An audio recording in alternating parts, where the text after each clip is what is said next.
Hi guys, welcome back to my channel. Today we're going to be working on something that everyone in the house will love, but not as much as your kids. And that's chocolate covered apples and bananas. If you're interested in seeing how I do this, come cook with me and I'll show you how.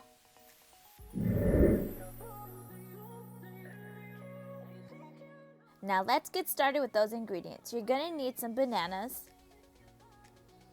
apples, caramel for melting, chocolate chips for toppings and chocolate chips to melt. I like to use fruity pebbles for toppings, chopped strawberries, sprinkles of your choice, coconut oil, and some Cakepop Sticks, Popsicle Sticks, and some Sandwich Baggies. Now let's get started. You're first going to take your chocolate chips and add about 2 teaspoons of coconut oil and melt them in the microwave for about 10-second intervals until you have this melted consistency. Now once you have your melted chocolate, you're then going to take your bananas and you're going to remove the peels from all of your bananas.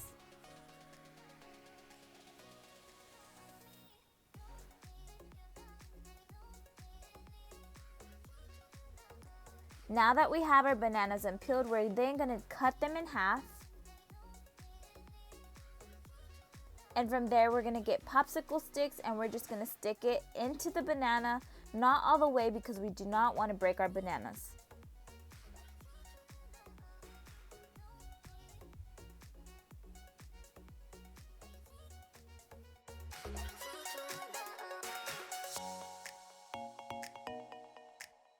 Now, once all of the popsicle sticks are inside of the banana, you're then going to start spooning your chocolate onto your bananas one by one.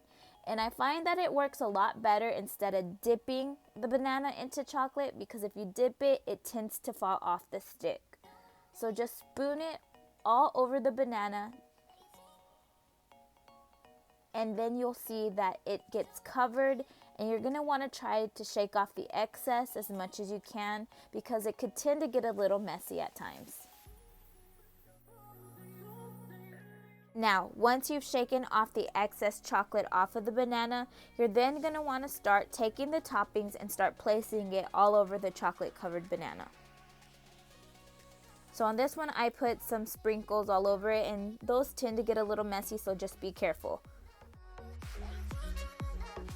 So all you're going to do from here is you're just going to keep repeating your steps, add your chocolate, and if you notice that your chocolate is getting a little bit thick or it's getting too hard, that's perfectly fine. You could always reheat it up again in those 10-second intervals, and just make sure your chocolate does not burn. That's always key. You do not want to burn your chocolate.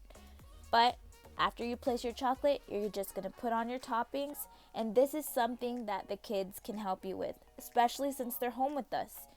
You could always have them help you place their toppings that they like and make their own banana, and everybody will have so much fun.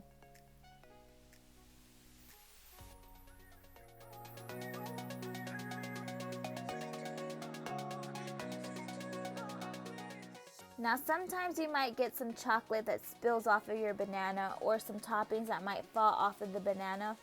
Now what I would recommend is getting something to catch those spills, and what I did is I just put a cutting board under my workspace, or you could also get some wax paper to catch some of those toppings that fall off the banana. Now that my bananas are fully covered with the chocolate and toppings, this is my chance to go back to add any extras that I might want. And after you add those extras, you're then going to place your bananas in the freezer for about 35 minutes for just a hardened chocolate shell, or 2 to 3 hours for a fully frozen banana. Now let's start working on those chocolate covered apples. So I melted my caramel in about 30-second intervals, and I just melted it along the way in the microwave and stirred until I got my creamy consistency, and I just reheated my chocolate in my 10-second intervals.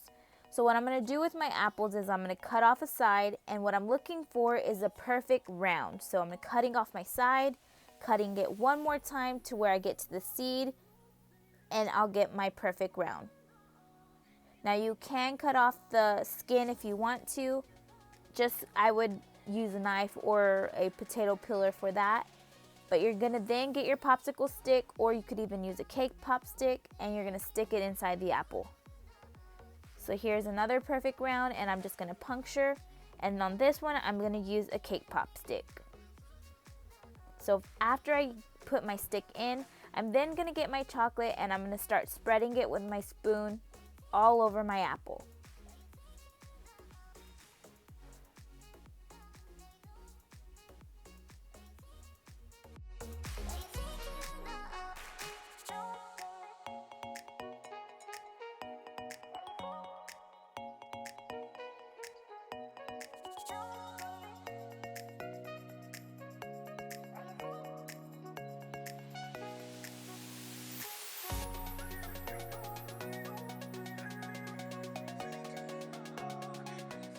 Now once our apple is covered with the chocolate, we're then going to take a plate with the wax paper, and we're just going to spray some cooking spray and place the apple on top of the plate with the wax paper, and it's just going to prevent our apple from sticking to the wax paper as our chocolate's hardening.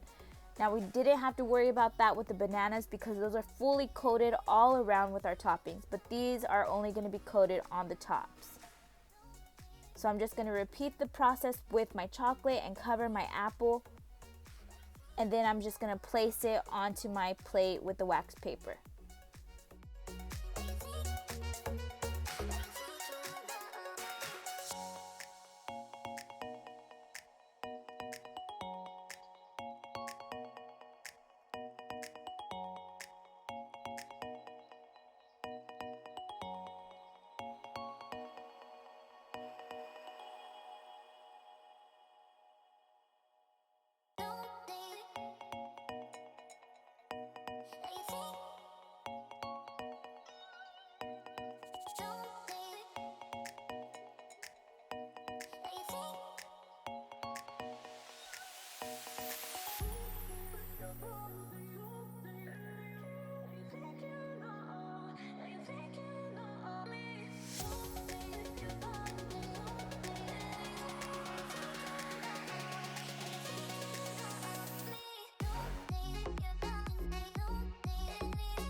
Now all of my apples are finally completely covered in chocolate.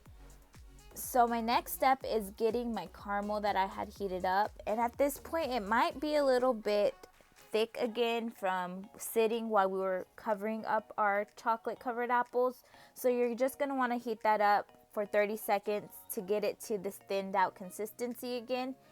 And I'm going to try to create a piping bag with the Ziploc bag. So I'm just going to get a little small sandwich Ziploc bag and place it in a cup. And then I'm going to get my caramel, and be careful because it could be hot. And in this case, mine was hot, so I'm going to get a napkin because I didn't want to burn myself. So be careful with that. Make sure you do not burn it. Make sure you don't burn yourself. But what I did was I put it to the corner of my Ziploc bag. And what I'm going to do is I'm just going to get some scissors and cut the point of that tip of the Ziploc bag. And from here, you'll be able to squeeze your caramel onto your apples. And if you don't like caramel, you could totally skip this step. You could use some of your toppings that you had from the bananas. You could even add pecans if you want to add pecans. Anything that you want to add that you and your kids love or anyone in the house love. So I'm just adding some sprinkles onto my next one. And then I'm going to add my caramel.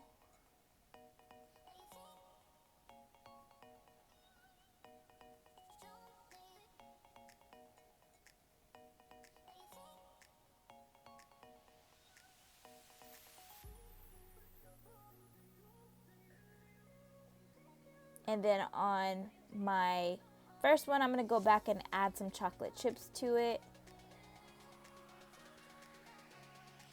And now we have our last one, and I'm just going to add some Fruity Pebbles to that one. And the Fruity Pebbles give it such a great crunch, and it's so good. You have to try it. Now, once you place all of the toppings that you wanted onto the apples, you're then going to also place those into the freezer for 30 to 45 minutes to get that chocolate to harden and to get those toppings to stick to the chocolate.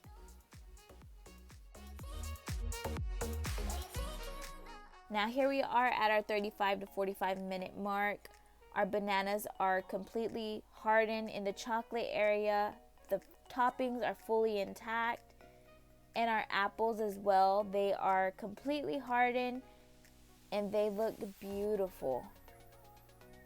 Now if you do notice that you do have caramel that's sticking to the wax paper, just break it off now that it is fully hardened. It's a lot easier now than it is whenever it's not dry.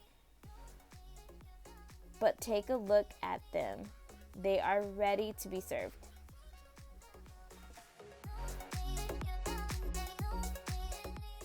And there you have it, you guys. Our chocolate covered apples and our chocolate covered bananas are ready to be served.